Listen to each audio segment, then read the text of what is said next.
Échauffement, échelle, gestuelle. Alors avant de commencer cet exercice, d'utiliser cet échauffement, il faudra bien sûr avoir préalablement fait un travail d'appui sur les échelles. Donc là l'idée c'est de placer 3 ou 4 échelles parallèlement. Donc les joueurs placés en colonne derrière les échelles vont travailler avec ballon. Objectif, travailler les appuis sur différentes formes, bien sûr, celles qu'ils auront envie, tout en manipulant le ballon. Donc là, l'objectif essentiel, ça va être de travailler la communication entre les joueurs, mais aussi la vision périphérique. Être capable de travailler sur des appuis, donc dissociation entre le bas et le haut du corps, tout en regardant ce qui se passe autour, donc sans bien sûr faire tomber le ballon. Donc on fera bien sûr au début à vitesse réduite, et puis au fur et à mesure, on mettra de plus en plus de vitesse.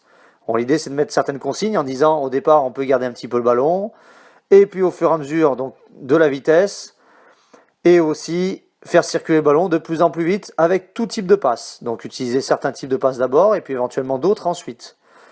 Ce qui est important par contre, c'est que les joueurs soient ultra concentrés, prêts à recevoir tout type de passe, très à l'écoute, alerte pour recevoir un ballon dans toutes les positions qui peut arriver n'importe où.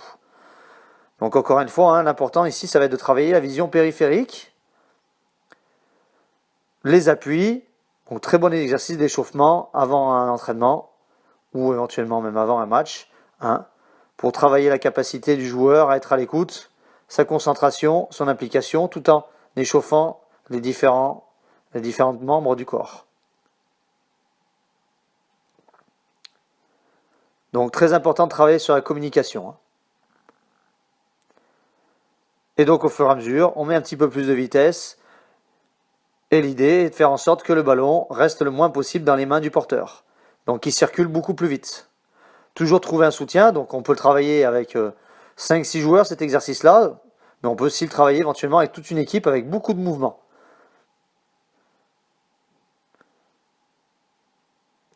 L'idée est justement d'essayer de trouver aussi des repères communs dans la communication, dans la gestuelle, et puis dans le mouvement, bien sûr.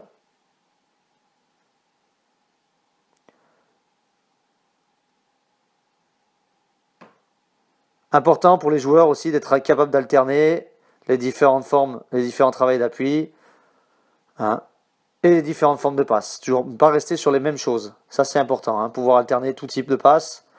Ça c'est la difficulté des joueurs actuellement, c'est d'être ouvert et de tenter aussi des choses.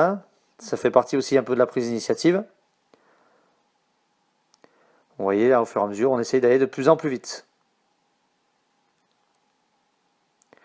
On essaye, si on peut, de se redresser, de regarder en face et de ne plus regarder les échelles au fur et à mesure. Donc, ne plus avoir à s'occuper de ses appuis. Seulement de ce qui se passe autour de nous. Contrôler ce qui se passe en bas, tout en étant à l'écoute et au regard de ce qui se passe autour de nous. C'est pour ça que le travail d'échelle doit être contrôlé avant, doit être effectué au préalable. Donc vous le retrouvez dans le travail de préparation physique. C'est des choses qui doivent être faites en amont.